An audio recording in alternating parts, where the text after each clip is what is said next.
Hai teman yang berbahagia, berjumpa kembali dengan saya Dr. Andri, spesialis kedokteran jiwa dari Omni Hospital Alam Sutera Tangerang. Di kesempatan kali ini saya ingin sedikit membahas tentang masalah takut mati, ya, takut mati yang dialami oleh pasien-pasien, terutama oleh pasien yang mengalami gangguan kecemasan panik. Karena salah satu gejala dari 13 gejala serangan panik adalah salah satunya adalah takut mati atau takut menjadi gila. Ya, biasanya itu adalah salah satu yang paling sering dikeluhkan oleh pasien-pasien yang mengalami serangan panik. Tetapi kalau berbicara tentang kecemasan itu sendiri berkaitan dengan kondisi fisik seperti psikosomatik, memang banyak di antara pasien-pasien ini seringkali mengatakan bahwa mereka agak khawatir ya kalau misalnya mengalami serangan kembali, ataupun misalnya saat lagi berkendaraan sendirian mereka sangat ketakutan kalau misalnya terjadi serangan panik kembali. Hal ini biasanya karena kecemasan, takut kenapa-napa, takut ditinggalkan dalam keadaan yang tidak berdaya gitu, makanya mereka khawatir keluar rumah kalau misalnya sangat berat gejala paniknya. Tapi salah satu yang paling sering menjadi dasar adalah ketakutan akan matinya. Jadi kalau misalnya kita berbicara dengan pasien-pasien yang mengalami kecemasan panik, kekhawatiran paling besar adalah ketika jantungnya berdebar-debar kencang adalah ketakutan akan mati. Jadi ini salah satu yang mungkin perlu dipahami oleh teman-teman semua, bahwa bagaimana kalau kita belajar untuk mengurangi kerasa kita akan ketakutan mati tersebut. Nah, yang paling sering disarankan tentunya adalah belajar untuk lebih ikhlas lagi. Ya, nggak ada lain. Ya, kenapa? Karena kita sendiri kan nggak pernah tahu ya kapan kita mati, kemudian kapan kita akan dipanggil gitu ya. Mungkin kita sehat-sehat nih sekarang, ya, tapi kita nggak tahu ya, bisa aja meninggal gitu ya. Walaupun kalau dari sisi secara ilmu kedokteran, orang yang meninggal itu nggak bisa tiba-tiba gitu ya, dia berproses gitu, kecuali memang karena kecelakaan ya. Kalau kecelakaan itu biasanya memang bisa terjadi tiba-tiba mati gitu ya. Tapi orang tuh jarang sekali kalau misalnya dia tiba-tiba meninggal. Tapi kan ada dok yang tiba-tiba mati gitu. Misalnya orang lagi tidur terus mati gitu. Oh, kalau misalnya dia itu mengalami serangan jantung saat dia tidur, kemudian diakibatkan karena faktor sleep apnea itu ya. Jadi ada saat dimana dia henti napas gitu. Maka sebenarnya kalau kita bicara itu pasien berproses ya. Misalnya orangnya gemuk, suka ngorok gitu ya, terus jantungnya juga bermasalah gitu. Jadi nggak serta-merta orang itu mati gitu gara-gara kondisinya baik-baik aja gitu, sehat-sehat terus tiba-tiba mati gitu. Rasanya tuh kalau secara ilmu kedokteran ya itu tidak mungkin. Tapi kalau memang Tuhan berkehendak kan itu lain soal ya, itu sesuatu yang mungkin kita nggak bisa pungkiri. Makanya kalau demikian, kalau kita percaya bahwa mati hidupnya manusia itu ada di tangan Tuhan, maka kita percayakan keikhlasan kita sebagai salah satu cara untuk bagaimana kita merespon terhadap kondisi keadaan khawatir mati saat terjadinya serangan cemas panik.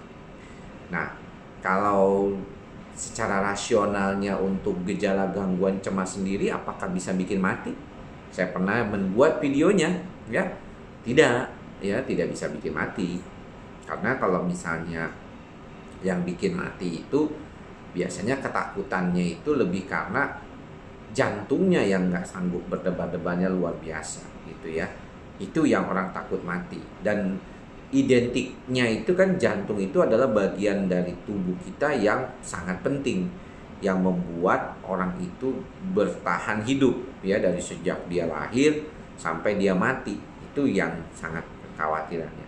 Apalagi gangguan jantung memang merupakan beban nomor 1 dari WHO. Jadi gangguan jantung dan pembuluh darah adalah pembunuh nomor 1 dan juga beban nomor 1 di seluruh dunia ya. Jadi sudah diprediksikan dari tahun ke tahun itu memang saya lihat nggak terlalu banyak perubahan ya terkait dengan jantung. Namun kalau misalnya untuk mengurangi kekhawatiran itu bagaimana dong? Meningkatkan rasionalnya. Ya, jadi si orang itu harus belajar lebih rasional ya dengan keadaan dirinya. Misalnya contohnya dia takut mati. Kalau dia takut mati berarti kan harusnya dia bagaimana caranya meyakinkan bahwa dia cukup sehat. Ya, cukup sehat. Karena tadi saya bilang mati itu nggak bakal tiba-tiba. Jadi dia harus meyakinkan dirinya dia cukup sehat dengan cara apa? Dengan cara dia meyakinkan dirinya dengan pemeriksaan-pemeriksaan yang sudah cukup bisa dilakukan sehari-hari. Misalnya, oke, Anda ini jantungnya bagus. Oh, Anda ini sudah diperiksa masalah ginjalnya baik, paru-parunya oke. Ya, tidak ada masalah. Jadi tidak akan Anda itu bisa meninggal tiba-tiba gitu. Dan memang betul orang khawatir akan mati pada kondisi gangguan kecemasan panik, tapi tidak pernah ada orang yang mati gara-gara kecemasan panik. Orang bisa mati karena serangan jantung, dan biasanya memang saat lagi sedang berolahraga dia kemudian mengalami jantungnya berdebar-debar. Tapi orang karena serangan panik, dia misalnya gejala berdebar-debarnya itu datang, itu tidak akan menyebabkan masalah kematian, karena memang bukan hanya berdebar-debar gitu. Sedangkan kalau sakit jantung itu bukan hanya berdebar-debar, tapi dia ada gangguan irama jantung. Makanya kalau dibilang perbedaan antara sakit jantung dengan kondisi yang dimana orang itu mengalami gangguan panik, itu kadang-kadang dianggap mirip kan, tetapi sebenarnya beda. Bedanya gimana?